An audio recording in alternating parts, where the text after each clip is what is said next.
He definitely seems to be getting more and more comfortable with the position that he's in with the fans. They love to hate him. Just keep that same energy. Just got to carry that same confidence week 36. As my wife would say, around to find out. I hablo español 0. Hey, all you need to know is cerveza en baño, beer and bathroom. You run with the squirrels, you get your nuts cracked, right?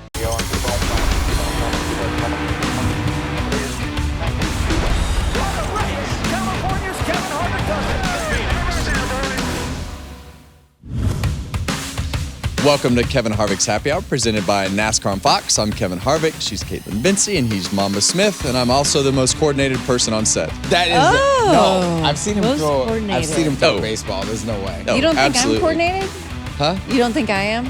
You? KB. Come on. I was an athlete at track Really? and field. Mm-hmm. Yeah. You were a runner? Yeah.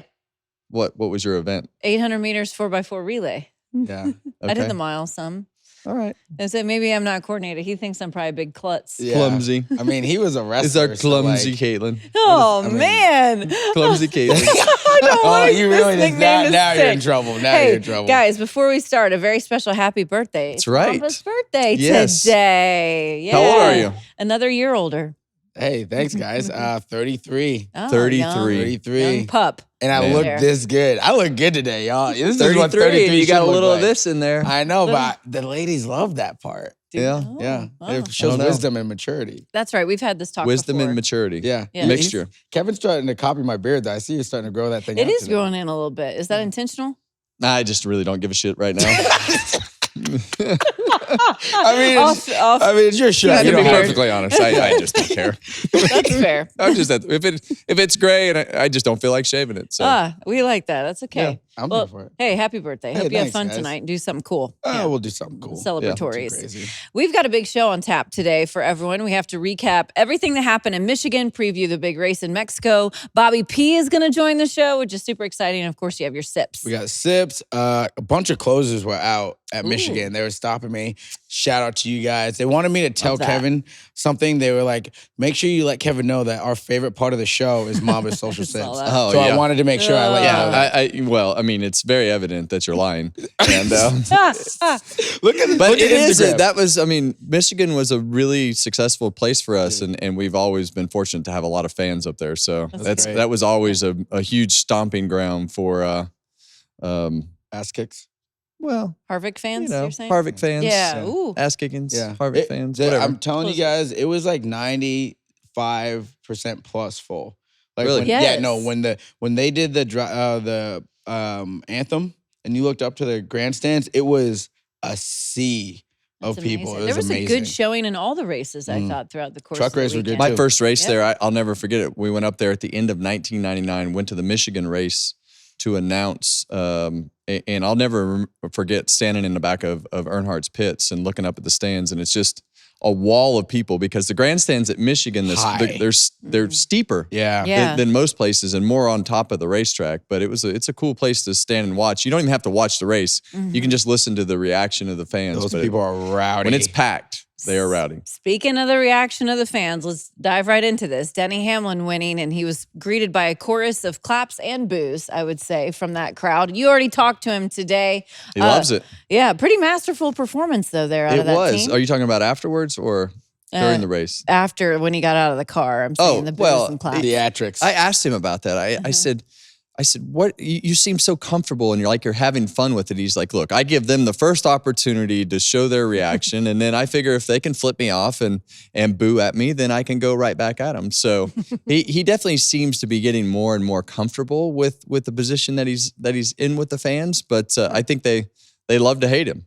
Yeah, and it's good to have that. Did he say daddy?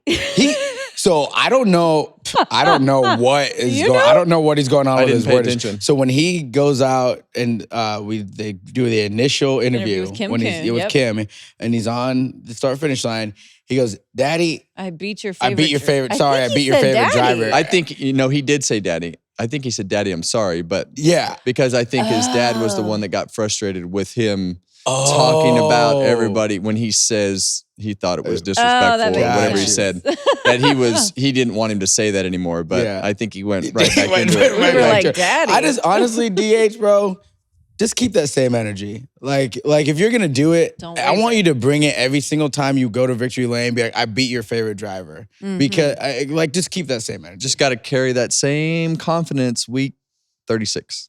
Week Yeah, 36. If he All has the way that to same, if Phoenix. he's all the way to Phoenix with that confidence, Could be dangerous. could be Is dangerous. that's your champ pick, right? Denny Hamlin? That was last year. That was Oh, that was last last year. year. Oh, That's okay. how This long. year it's Christopher it's just Bell, I all the years running. Oh, it was. right? that Aren't was- you That's right. Bell? Yeah. Yeah, Yeah. that's a good call. Well, I just want to go back to Denny for a moment. He was very complimentary, of course, of his crew chief. Was like, I'm glad we could win this one for Chris Gale. I mean, just what did you think of the job he did managing the fuel situation and being able to get this one? Well, and I thought Chris Gale's comments were interesting after the race because pit crew didn't have a great stop on the last stop, but him from a crew chief standpoint, it sounded like he was that was a great confidence builder for him, being able to manage that race. And that's a typical Michigan race. You've got to manage the fuel, you've got to manage the strategy, all the things that go with that. That's part of being able to win at Michigan. And I think for Chris Gale, having that confidence booster of being able to do all that and put them in victory lane with being on the right sequence and having the fuel right and all the things that he did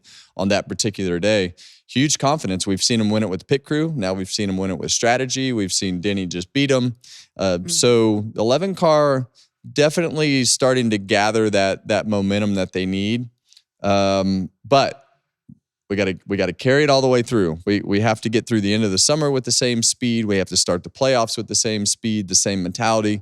Remember last year, playoffs started and it just completely unraveled. So they've done a great job of rebuilding this scenario and putting Chris Gale in there. I think they didn't have to rebuild much with the team being the same. But I think so far it's been successful.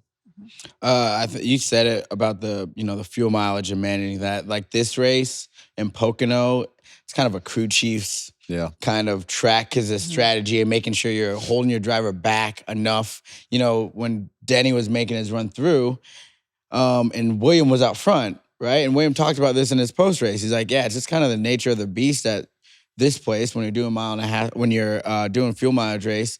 I'm burning probably a little bit more and we're just short, but we're out front. So how are you going to be mad about winning the race and dominating like you have been? And then at the end of it, you're just not in the right situation. And it sucked for that 24 group, but they are locked in. Like they're bringing super fast race cars every week.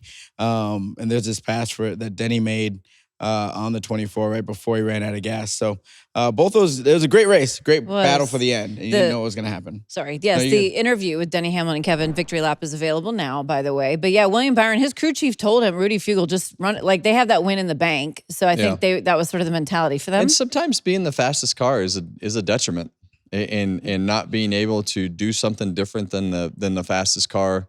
And we saw this bite them at the 600 as well. The adjustments that they made and the way that the track went, they weren't as good as the other cars at the end of the race. But when you go to Michigan, you got to know that there's going to be strategy. You're going to have a fuel strategy. And sometimes the right fuel strategy isn't being the fastest car. Yep. And you have to be able to put yourself in position to have all that right when the last run starts. I think, interestingly enough, the 77's flat tire probably hurt the 24 more because the 77 wasn't going to make it either. But he was towing the line, right? He was out front. So William was able to save a little bit more until he was now the leader. So that changed a lot of that little strategy. I'm not saying that would have been the difference to making him all the way, but it might have made it a little bit more interesting at the end. What is that like for a driver when it's imminent that you're going to run out and you're just kind of out there like, well, we'll see how this goes? Yeah. I mean, it's terrible just because you have no chance and you're frustrated inside the car and you want things to be different. But the strategy starts on lap 0. It starts when you fire that engine up on pit road and you hope that they have the right plan, but you don't really know what that plan is because you don't know how the day is going to work out. You don't know when the cautions are going to fall. It got wild there in stage 2. We saw Alex Bowman take a massive hit there. And so when those types of things start to happen, then the strategy starts to go all over the place and you see middle of the field, front of the field, back of the field kind of start to do their own thing. And it's just the opposite of whatever the front does. Yeah. So, sometimes you got to pit like a loser. even if you're the winner, winning. and you Pit got to like a give up loser. that track position because hope becomes a bad strategy if you're hoping for another caution. So it's really hard to tell yourself when you're leading the race to pit like a loser, but sometimes you have to. Pit like tough. a loser, and hope is not a strategy. Hope is everybody. not a strategy. Carson Hocevar, you referenced him Yep. having a very solid day, picked up stage points. Do you think he's a guy? I think he could win, but definitely could point his way in. Well, the points are getting ready to change.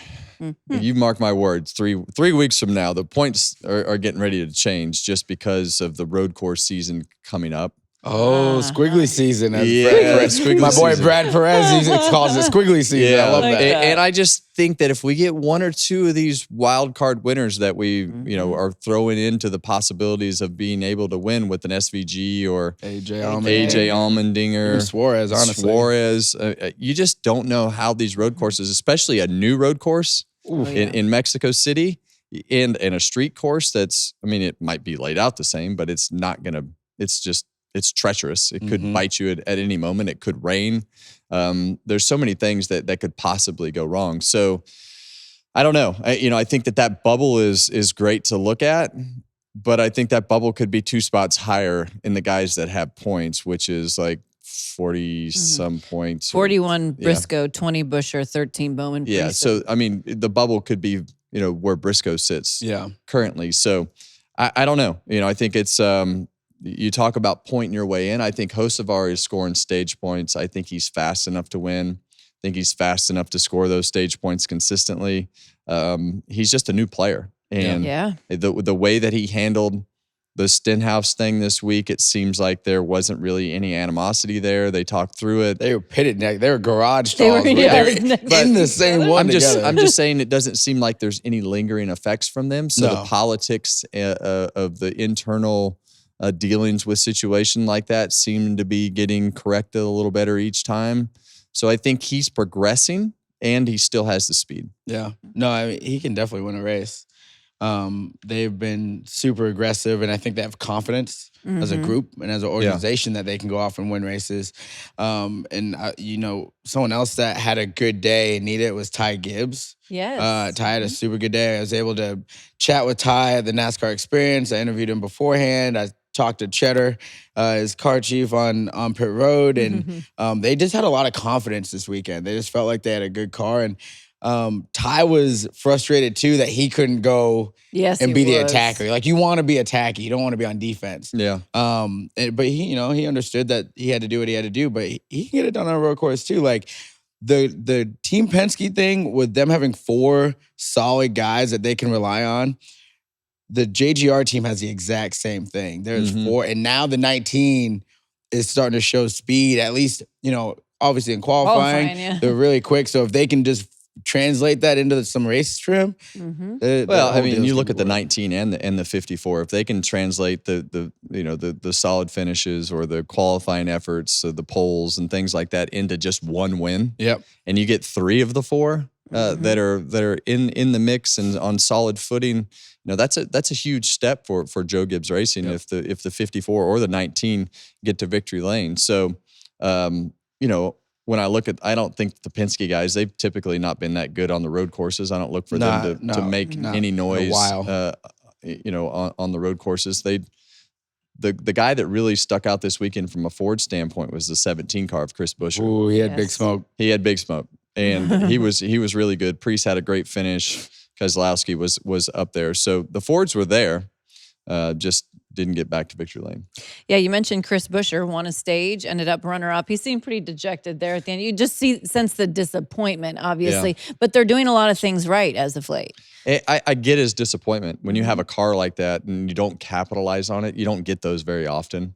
And he saw that last year when he had those moments where he didn't capitalize. Yep. It cost him the playoff position that he needed and didn't get himself to where he ultimately wanted to be at the end of the year. So he knows on those days when you have the capability in the car that you've got to capitalize on it, and they didn't. The difference for him 2 years ago was he was able to capitalize in those moments. And I think he ended up with like 3 wins in a season. They had that hot summer streak. Last year, they didn't, they missed out on Kansas by about a fingernail. And then, Darlington, him and Reddick got into it. And so this year, it's kind of a little bit like it was last year. So it's frustrating when you know you can win the race and it's just not falling together. Yeah. So they've been running up front. A team that hasn't been, that's been going through a bit of a rough stretch as of late. You referenced them earlier, the 48, Alex Bowman, really hard hit. He was okay, fortunately. Yeah. But they've just had a tough go. I mean, when you look at their finishes in the last really like almost 2 months. And I don't think it's not anything different than the way that it's been for them the last couple of years. It's like they get these little bursts and then all of a sudden they're just flat again. So, I think it's definitely, if I was them, I would be concerned.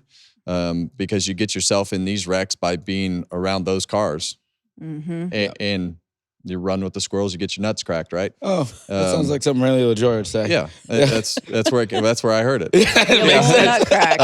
But you get in those positions where you got 4 wide guys that are. I mean, the racing, the further you get back, the more difficult it becomes, and you wind up in position like this. So nothing of his doing. But you're just around the wrong cars. Yeah, that was a super hard hit. Let me rephrase this. Yeah.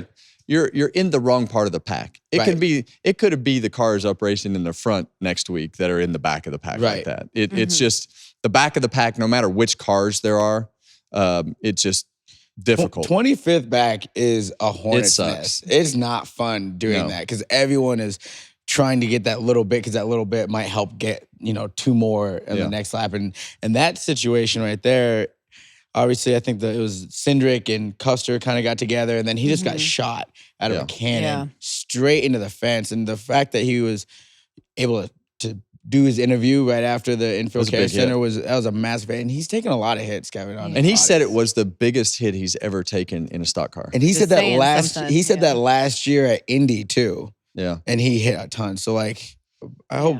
We hope he's okay. Yeah, definitely. For sure. Another unusual, uncharacteristic event was with Ryan Blaney. It almost, at first when I was watching, I thought he was trying to come to pit road. That's what I thought. It appears he just kind of lost it on his own. Yeah. It looks like he just got too far up the racetrack and got himself out of the groove and wound up spinning out. You see him up there in the gray right there. Got a little bit of damage from the wall. He didn't make a ton of noise this weekend. No, he was around like 9th to 12th, and then this happened, and then I think that was kind of it. They didn't have enough pace to get back up to where they needed to be. Yeah, and I think look, you're going to have that in the next gen car. You're going to have those weekends where you just 10th is good. Yeah, it's just not like the old car where you can hit it every single week, and that's the expectation that we have for Blaney. Yeah, and that's the expectation that Blaney has for Blaney is to put himself in a position to have that performance every week. And when you go to Michigan, Ford puts a lot of pressure on you to go up there and run well because they take it personally when they don't leave with Heritage Trophy. Yeah. You know that the Chevy camp and the Ford camp, back-to-back years having the Toyotas take that Heritage Trophy home. Yeah. Not good. In their backyard. Oof. They're going to come back next year to Michigan and they're going to be firing on all cylinders. That's right. For sure. Last 2 years, I mean, Ford just hasn't had that ace in the hole. Who's that? Need someone to close the deal. Yeah. Speaking of Ford, what about Zane Smith? It was good to see him have a solid day, his best performance of the year in 7th. Zane has been sneaky quiet all year. And we've seen him in position to have good finishes, and sometimes things happen. But he's had a few of these finishes that have just been really, really quiet, put themselves in a position to have a solid day, and they've done a really good job. Zane It's Smith. nice to see that. Yeah, it's his birthday today. You guys share We share a birthday. Yeah. That's cute. Really? Yeah. I like that for you guys. I know. So you guys send Not each the other same happy birthday age. texts? Yeah, of course. Yeah. Okay, good. No, not the same age. I got like Yeah. a decade on him, I think, almost. Nice. Yeah, I saw him this weekend on the way to the Port John. He's glad everyone got their business done this weekend. No, Zane's been doing a good. I think people forget that he is a former Truck Series champion. That's right. Like he almost did it 2 years, and he almost got a ride at JRM. Like he has been good his whole career. It's just like timing and when you get somewhere. And it was kind of wonky with him because he was with Trackhouse. Yeah, it was, right. It's almost like it worked out better for him. It kind of has. It's almost like he that shouldn't way. have left where he was and just rode the system. And not always, the grass isn't always greener on the other side. And a lot of that is chemistry, timing, personnel, all the things that go with it. But it was not good at Spire last year. If he was still in the same situation with Trackhouse, if I was him, I'd be sweating bullets because now you got Connor in there too. So now it's Ross, Daniel, Connor, and SVG. Like, there's running out of room at Trackhouse. It's going to be interesting to see the complexion of that team come next season in Trackhouse and how that's all going to look. You referenced the fact that Zane Smith was a former competitor in the Truck Series. Big news came out this weekend pertaining to the Truck Series. Oh, did it? Rams return, guys. This is cool, right? I mean, this is always a big deal when someone new comes in. It is. Yeah, and we would encourage them to follow our friend Mamba to have our social sips over here. Ram. Yeah, since he's such a huge fan. I am a massive fan of that, company. So it's really neat to see Ram come back to the Truck Series. They were always such a big part of the NASCAR Craftsman Truck Series and everything that happens and has happened with it through the years. So it's just NASCAR. They're just a NASCAR brand. They are NASCAR. Yeah, they are a NASCAR brand. And I don't know why they ever left. 13 years ago, right? I'm happy that they're back. I can't wait to see who their teams are going to be in the Truck Series. I think it will be that will be very interesting to see that play out. Maybe they've already got them picked, but building these programs is always intriguing. You have some history with that. You know how to build a program like that. Yeah, we can build anything. Yeah. But I think it's a great time to come into the Truck Series because of the spec engine. You don't have to develop an engine. You basically are going to develop the aero side of things with your body. They're kind of like it's like a nose is really and it's a lot simpler to get started in the Truck Series. The hard part will be getting everything situated for Cup.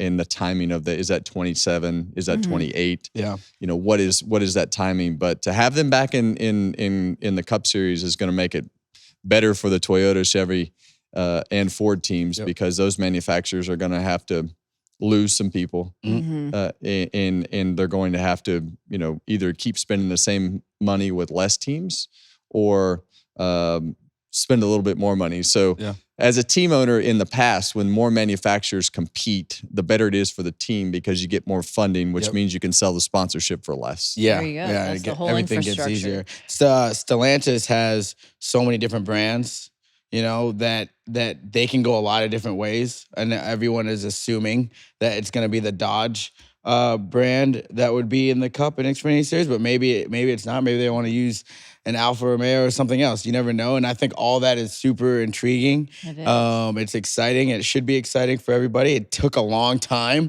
for it to get to this point. They had Anderson Silva, UFC champ out there. He was doing the unveil. I was expecting Vin Diesel, but Anderson Silva is cool too. Those people were so excited. The fans were so excited.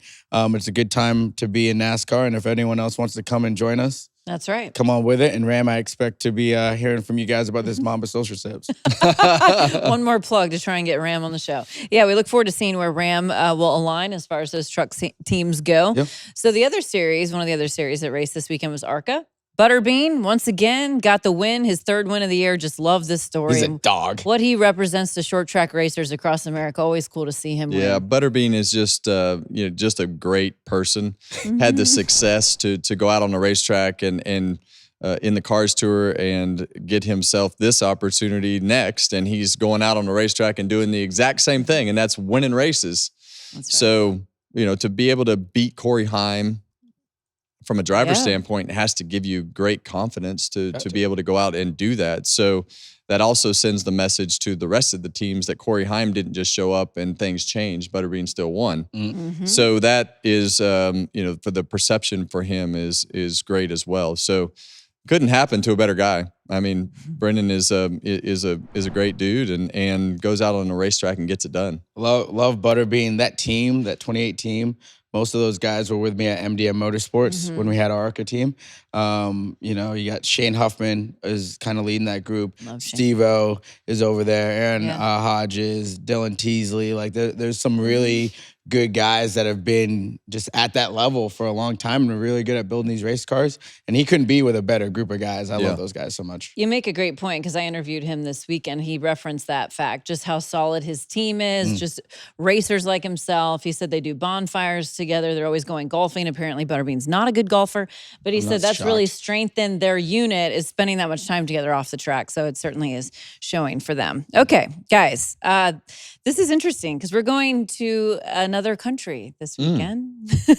We are. We're going global, international for NASCAR here on the Mexico City race weekend. What? Yeah. I mean, we have no idea really what to expect with this. No. Yeah, expect the unexpected. And, there you go. It sounds like, if we don't have a baby, maybe or maybe not Denny Hamlin. You can expect him to be there. He might be there, he might not, based on what he said on Monday. So, or on the victory lap. So it's I like going to new places. And some of these guys, most of these guys most all of them haven't been there. But I think going to Mexico for me was a great experience. When I went the last couple of times I went was like 05, 06, I believe. Yeah, the last time we went was 08. Is that right? Something like that. Yeah, maybe it was 6 and 7. I don't know. But I went a couple times, and you hear so much chatter. The shops can start all this nonsense on the shop floor about this guy's going to boycott or this is going to happen. Oh my God, this could happen. And then you go on the trip and it's like, oh,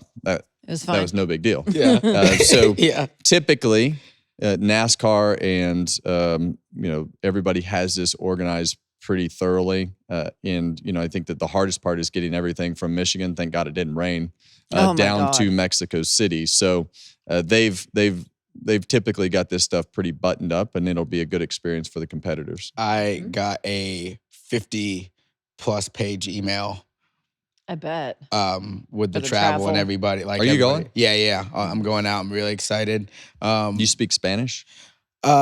I hablo español 0. No. I hablo. Español, nothing. No, hey, I don't. All you need to know is cerveza and baño, beer and bathroom. Yeah. Look, I got some people there, so they'll take care of me. All you need to know is stay in the hotel. No, I'm not staying in the hotel. There's no way I'm staying there. Trust me, no one's taking me. They're going to give me right back. Yeah. The fact that I've been here this long is shocking. As my wife would say, around and find out.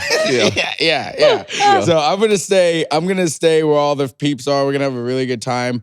I know in Darlington at the beginning of this season, there were some folks that came all the way from Mexico to that race and pulled me aside and told me how excited they were, and the city is excited. So I can't wait to get out there. We'll see how excited they are by how many people show up. Yeah, this that's is true. We hope a lot. Yeah. What's the process been like doing the travel? What's been different about it? All the different things you've had to do. So there's been immigration letter? there's some some type of I don't know if it's immigration. It's some type of letter that you got that we have to get signed, and we had to fill out a bunch of paperwork. And it's not like going on a vacation. This is a work. Right. This is a work trip, not a you're just going with your wife and kids. So, but they got it all mapped out. All of the hotels are all mapped out. We're traveling all together. So we're really traveling as a whole industry in and out, which, I don't know, it's like a field trip. So I wonder if Kyle Busch had to get a special letter to go back in there after. Yeah. He must have. Something happened. Special Something changed. He's already been there once. Almost promoting it, so maybe that's how he got accepted. I'll promote this whole thing for you guys. Work it out. It's going to be very interesting. It was cool to hear all the process with the haulers that were in Michigan, the path they were taking to get down to Mexico. Obviously, it's a huge undertaking for them on the travel side. Let me tell you about those haulers. Tell me. So with the last year that we went with KHI, they hit one of those big concrete, pillars in the middle of the road to keep people from driving it as they were turning out. Oh, no. And so the convoy left our hauler because they had to go at a certain time. Right. So they stayed with our hauler, and we couldn't get it across the Mexican border. So we had to bribe the UPS. We had to bribe UPS to get our truck back across the border because they were going to keep it. So when you say bribe, what do you mean? Bribe, we had to pay them cash. Who, UPS? Wow. Yeah, the Mexican side of the UPS facility at the border. They wouldn't let the truck cross the border until a certain amount of money was handed to them. I thought you meant like you had to pay pesos. Yeah, UPS they had to wanted some hook up to the hauler. pesos. So yeah, my hauler got stuck, and That's eventually crazy. they got it back. The trailer was able to get across the border, but You know it what, was Kev? quite the fiasco getting the truck and Quite trailer out of the Quite- country. Quite the kerfuffle, but luckily that exchange rate's pretty decent. So Yeah. Is it it? didn't. It wasn't Yeah, as that's much. Yeah, good. no, Yeah. the exchange rate's good. I'm gonna take some dineros with me. So we'll. Is it peso or dinero? Oh, I'm wait, taking- money is dinero. Peso is the currency, correct? Wait a minute. What? My goodness, Dinero is our dollar. what is happening? Oh, Pesos is their what do you mean currency. dollar is dinero. You're Yeah. saying. Yeah. Yeah, but Okay. she could run fast in high school. She ran fast in high school. I did. Listen, okay. We're moving on. I will say though, I'm excited that we're doing this because I want to see us do more internet. I want an international piece to everything we do. I mean, it needs an international flair to it. We need to go to Canada. We got to get that worked out. If we could get the Canadians to figure out how to make it simpler to get across their border with the trucks and the trailers, you think it's pain. hard to go to Mexico?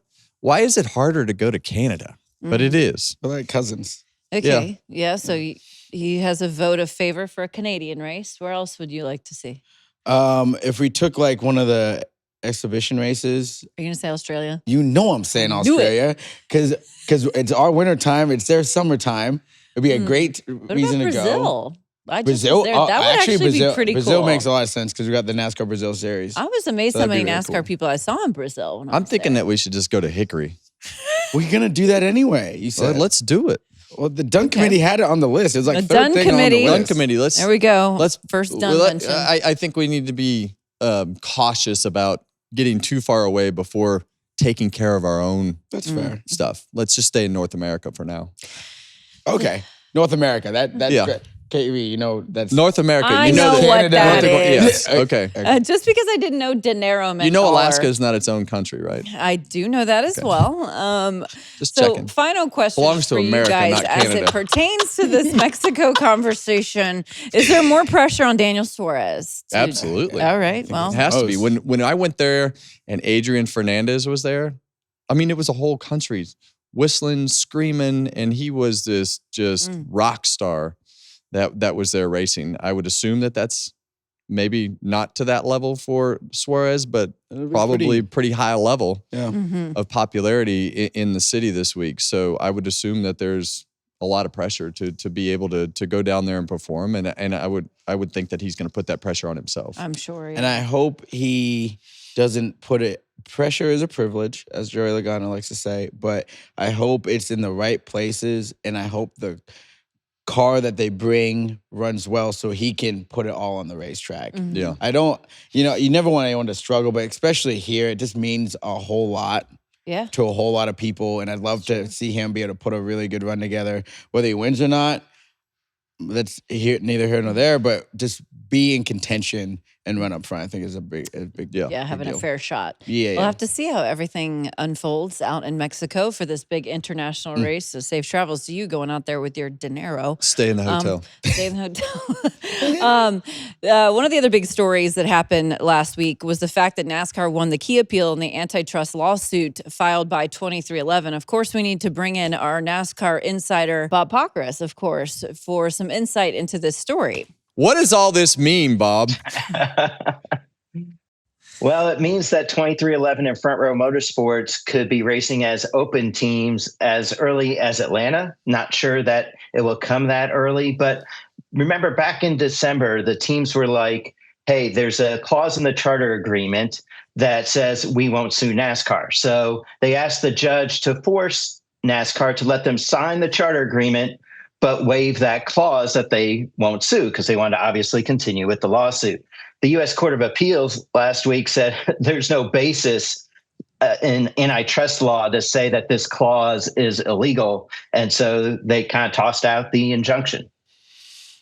So, Bob, if these teams do run as open teams next year, how much does that hurt them both on the track and financially? Well, Denny Hamlin told us for a 3-car team, you're talking tens of millions of dollars. And from what I can tell, depending on your sponsorship, it impacts your overall revenues as a race team by 30 to 50%. But the big thing is that you have to race your way in every week. And that might not be a big deal every week, but it's a pretty big deal when it comes to the Daytona 500 and you're trying to race your way in. Bob, how likely is this thing to actually go to trial in December? and what is that going to look like for us? You're asking me to try to predict a super speedway winner here, Mamba. Yeah. Well, you're pretty good at it. Come on now. Well, so most of these types of cases settle, but both sides in this case, Michael Jordan and 2311 in front row, and NASCAR and Jim France, they've got their heels dug in a little bit, and the courts have advised them to mediate, which they have to do, but they've been urged to try to settle. But NASCAR has said they are not going to redo this charter agreement because a couple of teams of the 15 organizations are suing them. So we'll see how some more decisions occur before December, but you could be looking at a 2-week jury trial in December. So when you hear the chatter in the garage, we've heard Denny Hamlin talk, and it's not affecting. They've talked to their employees, but I mean, it has to affect them in a certain way with the uncertainty of everything that they have going on. I mean, they haven't. I don't think they've run like we expect them to run from a 2311 standpoint. I know Denny Hamlin is winning at Joe Gibbs Racing, but do you feel like it's affecting them off the racetrack? I think it's certainly in the back of their minds. As many times as you can tell employees that, hey, you're going to be taken care of, you're going to be taken care of, if they know that your revenues are going to be less than what you would expect them to be, it's going to make them wonder. Bubba Wallace isn't signed yet for next year. And, while you would think he wants to stay at 2311, if they don't have charters, what should he look somewhere else? So I think it just adds an unnecessary distraction, and it certainly, I think, can impact a driver. It can impact an organization as a whole. Now, as far as their sponsors, they seem to feel confident that they can keep their sponsors. But again, if there's a chance you can miss the Daytona 500, I wouldn't want to be the one making that call to the sponsor trying to explain that one. Bob, this has been such a deeply layered case. Obviously, we've been covering this for months now. How do you think this could change the charter system going forward, or do you think that it will? I mean, it could. Look, NASCAR has said that they'd be willing to just get rid of the charter system. They felt like they did the teams, I don't say a favor, but they felt like they worked with the teams to put the charter system in place to give them more guaranteed revenue so that they could go out and get more sponsors, so they could get more investors. And they view this challenge as a challenge to their entire system, as a challenge to maybe some of their goodwill efforts to work with the teams. And they'd be willing to walk away from the charter system. Now, do I think that'll happen? No, but that's something that they've put on the table. And certainly that is something that could impact all the teams, not just 2311 in front row. So it's all about, this thing is all about money, right, Bob? It's what we're always it's always about money. So what happened if the teams have to go non-chartered racing, right? We know that the money is different for that, and then they win the case later. Do they then get the money back later? Does it go in like escrow? Like, does it go in the ether? Where does that money go? Well, that's, depending on whichever side wins the case, you would expect there to be some monetary damages. If 2311 in front row win and they've raced as open teams, you would think NASCAR would owe them some funds. If NASCAR wins, could they ask for some funds back from 2311 in front row? That's certainly possible. But right now, when you get to either later this month or next month, when those teams are expected to have to be open teams, we haven't heard yet from NASCAR what they're going to do with the money, whether they will put in escrow, whether they'll start distributing some of it to the other teams or not. When we talk about all this, it's really intriguing to me because, Bob, you keep referring to front row. Everybody else just talks about 2311. Do you feel like, how do you feel like the front row piece of it? I feel like they're almost tagging along and aren't even really a part of the decisions. How do you see that working with this whole process? Because everybody just refers to 2311 unless they're really ingrained into it like you are. Right, because look, 2311, Michael Jordan, you feel like that they're the ones kind of leading the charge here, and I think for all intents and purposes they are. But front row owner Bob Jenkins, he's a restaurant owner. He has lots of businesses, and I think he just feels like that he has invested so much money in the sport. Right, I would estimate that he has put in mid 8-figure investment in the sport since he started into his teams. His teams typically are in the they're not making money, right, during many of their seasons. So I think he just felt like he wanted maybe a little bit better deal. I think maybe just the way the negotiations went kind of potentially rubbed them the wrong way, and they feel like that for somebody who has invested in the sport as much and for as long as they have to kind of just get to where they are now, that they felt like they wanted something a little better than what they saw in the charter agreement. So where are the rest of the teams in this? I felt like Brad Keselowski's.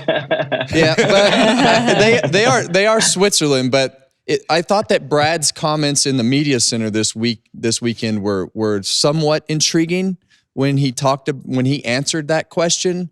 I get the feeling that some of the other teams are involved but want to be Switzerland. Well, exactly, because in the district court judge, the judge who presided over the trial, has asked both 2311 Front Row and NASCAR to explain to him why the other team shouldn't be parties in this case, because all the decisions in this case could heavily impact the race teams. Now, the Race Team Alliance has put in the court filings that the teams do not want to be part of this. They don't feel they should be part of it, partly because the charter agreement requires that if there's a dispute, that go to arbitration and not be in the legal system. But the other big thing, Kevin, is that NASCAR is subpoenaing the teams for some financial information so that they can have that info at trial. And the teams certainly don't want to open up their finances to NASCAR. And I would think that if NASCAR goes to court to compel the teams to give them that information, that could push them a little bit more over to the 2311 and Front Row side. Okay, so what is the next step? What happens here? Because you obviously have been following this for quite some time. What can we expect now? I think you can expect by the end of next week for the teams to ask for the entire appeals court to hear it. It's initially heard by a 3-judge panel. It could be heard by all the judges. Typically, when you lose a decision 3-0, you don't get all the judges really wanting to hear it, but sometimes in a high-profile case they will. And then the vacating of the injunction, that goes into effect 7 days after that decision of whether the appeals court to hear it, or if they do hear it, then after they make their ruling, it goes into effect. So you're talking at least another couple of weeks before we know if they're open teams. And there's also another hearing on June 17th, where the teams and NASCAR will be back in district court talking about whether the other team should be involved and some other issues in the case. Okay, we'll continue to follow this story and see what June 17th will bring. Bob, thank you so much for your insight and expertise. We appreciate you joining us here on Happy Hour today. Thanks so much. Thanks, Bob. Always good to have Bobby P on the show. It's nice to have him be a part of it. Brother right, Bob. guys? Love Bob. Appreciate all his efforts. Okay, speaking of efforts and someone who doesn't put in much, it's time to... Oh, wow. I love it today. I'm going to be the referee here in a minute. You know I love you, buddies. Listen. It's time for the social sips, which Mamba has already clarified is the fans' actual favorite, according to the Michigan crew. Yeah, the folks in Michigan said it was their favorite. Mm-hmm. Yeah. All right. The HD5 group, they said that's who it is. And shout out to them because they really got me going on breakfast. Race morning. Yeah, race morning I was struggling because I traveled from Daytona Okay. And I didn't land until 2 a.m. They provided breakfast? And yeah, my people, Timmy Horvath. You've got and people. My people. Okay. The mayor of Berlin Speedway. There's only one place to eat breakfast in Michigan. Where? Papa's. Where's that? It's right in town. Okay, well, I didn't make it that far. Well, if you haven't been to Papa's, you haven't been experiencing Michigan. Well, then next time you go, then you got to take me. Then when am I going to go to Michigan? Stop it. This is my segment. The people want to hear from me, not from you. It's Mamba's Social Sips. Let's get this thing going, okay? Listen, last week, so the way our show works, we're out early, and then everyone else's show kind of comes out later, and you see clips, and it's, oh, dang, I wish we could have talked about that in our show. Yeah. Well, that happened with Denny.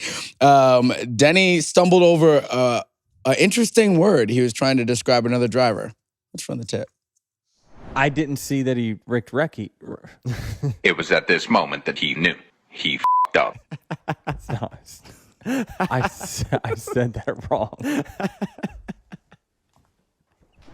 Ricked Recky. Rick's Recky. I don't know how you, I mean. Recky's Penthouse. Yeah. You can't really there's no coming back from That's that, right? clear that is the way they refer to him. Well, I think he just misspoke right there.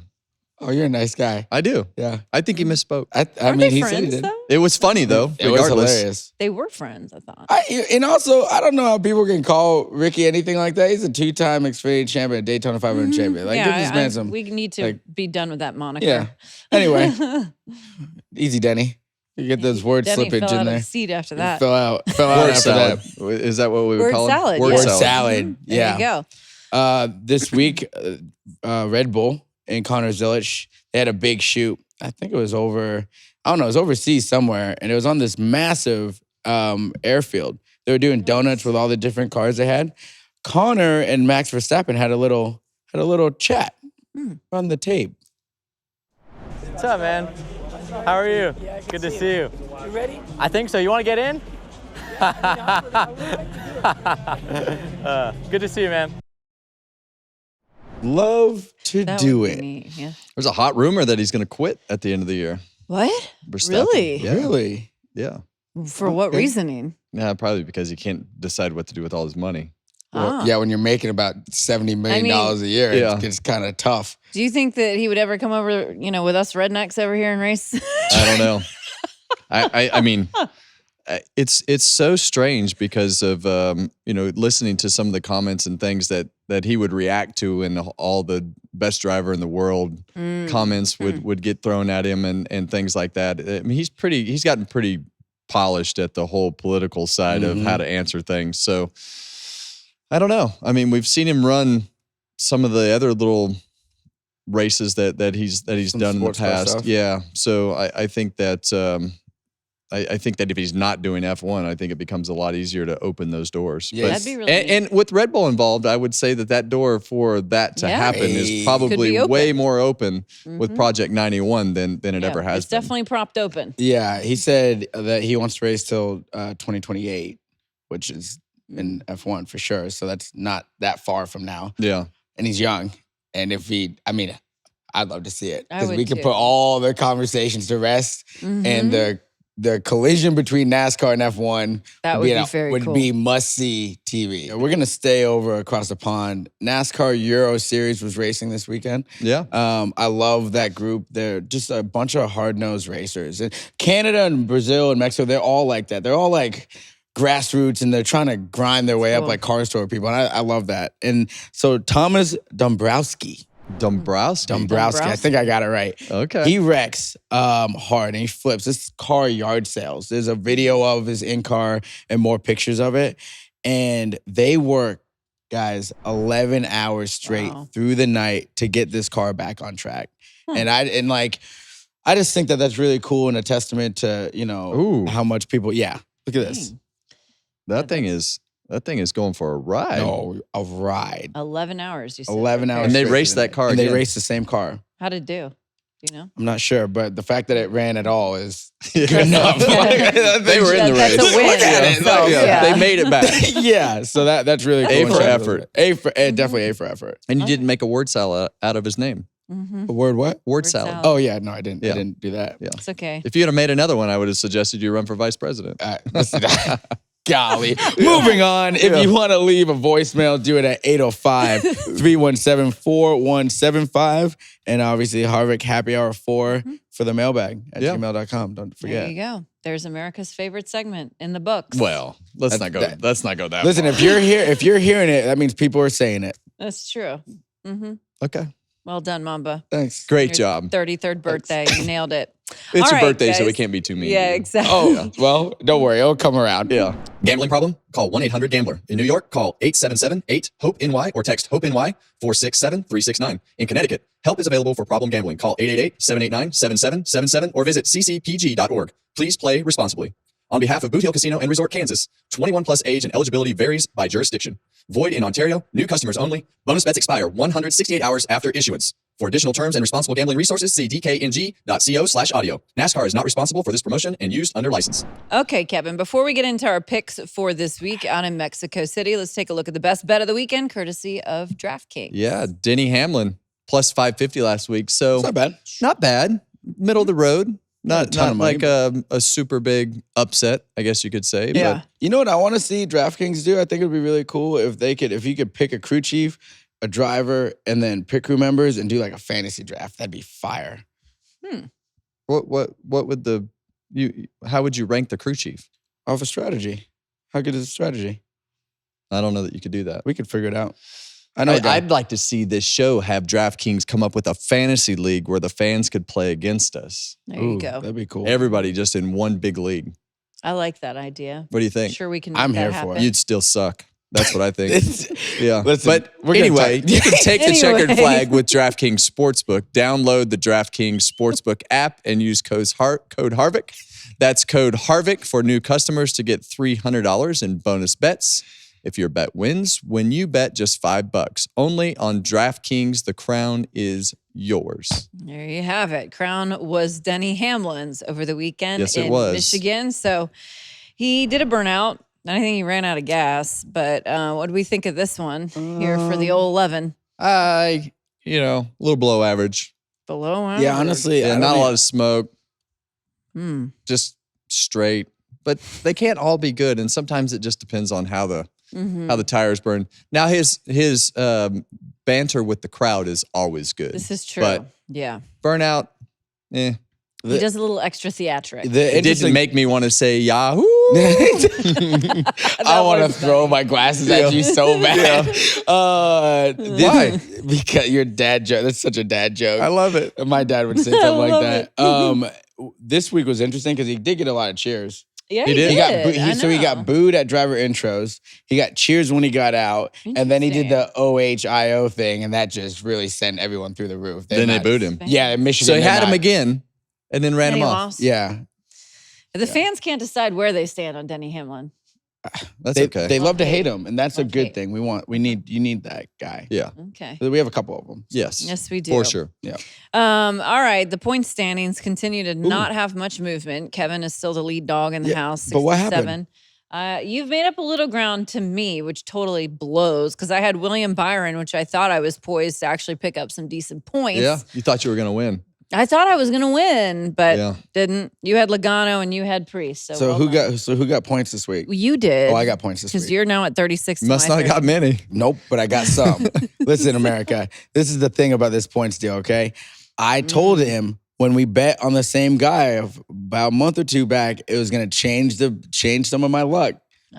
We've been on it. Chipping away, We're chipping away. as they say. I Okay. just need a couple wins here. Well, this is going to be interesting because we don't really know Whatever. who could win this weekend, but we're going to give an attempt at a guess. I guess I'll go first on this Yeah, one. sure. ladies Oh, yeah. first. Go ahead. I'm going to go with AJ Allmendinger. Oh, my because I feel like that could wow. be a show. What? That is a big surprise. What do you mean? I thought you'd take the favorite, Who's the favorite? SVG. Is that who Is you're that who taking? you're taking? Okay.